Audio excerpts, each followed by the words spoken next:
Bismillah walhamdulillah wa salatu wa salam ala rasulillah. In this session of Converge Chronicles, I wanted to talk about the cultural dynamics that are involved in migrating from one state of being to the reality of Islam. Growing up as a child, I grew up with my abuelita, who used to always tell me, you never forget your roots. And in that, my encounter with the Spanish language began at an early age. But I also grew up in Philadelphia, which demanded that I be bilingual. So like many Puerto Ricans, we learned to speak Spanglish. And that's something that it was always a reality, the Spanglish mix. And I remember what it was like to go to Catholic school and to be told you're not allowed to speak Spanglish, or you're not allowed to speak Spanish here. And that was an interesting development, especially reflecting back all these years. When we look at the fact that Spanish is the second language in this country, it was a great degree of commitment on the part of the people not to lose their ability to communicate that allowed that to happen in the end. But when I went to go study, the second language helped me to be able to acquire لغة العرب إلى حد ما, as they say, yani to acquire the Arabic language to some extent. Pero en el proceso era difícil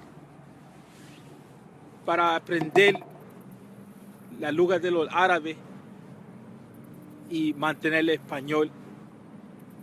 Y también con eso a mantener el inglés, as they say. You know, in that process, it was difficult to maintain the Spanish language and also maintain the English language. And it was definitely a process of transformation. I have to say, after all these years, coming back to the East Coast has allowed me to get a refresher course, so to speak. Going to Texas has also instilled in that, has also helped in that process. But the moment of the broken heart was when I called my grandmother, who was at the point of losing her ability of comprehension because she was struck with Alzheimer's, mashallah. And when I went to speak to her, I wanted to speak to her in Spanish before she died, but what came out was the Arabic language. The point here is that there's a lot of sacrifices that we make internally in order to become the people that we want to be, or in order to become the people that understands that maybe we need to grow, we need to stretch ourselves. In this contest of cultures and in this struggle to preserve our identities, we have to ask ourselves, what is it that we want out of life? What type of person do we want to be? And we get a lot of kickback that comes from some of the brothers thinking that we are becoming Arabized. Pero eso no es la verdad, as they say, right? That's not the truth. Something we sold out. Something that we're not 100% enough. And that's the reality in the society, and that's the reality among some of the people that we interact with. That broken heart that I experienced in not being able to communicate with my grandmother before she passed on from her mind into another realm in which she no longer remembered our memories or who we were and so on and so forth. That came as a sacrifice to try to understand the Quran.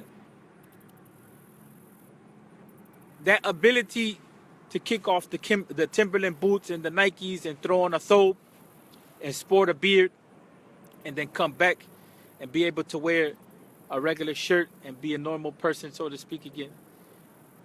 That's the sacrifice that people make, not to become Arab or Indian or whatever. That's the sacrifice that people make as they're looking for a better life, as they're looking to better their culture, as they're looking to better themselves. So we don't forget our roots, but actually we go deeper and we remember that we all came from the children of Adam. We make a migration to our fitrah, to our original nature, trying to come back to Allah Tabaraka wa Ta'ala. So whether you do your Islam in Spanish, or whether you do your Islam in Arabic, whether you do it in any language or in any process, the reality is that we're all coming back to a core, trying to understand who we are in this universe.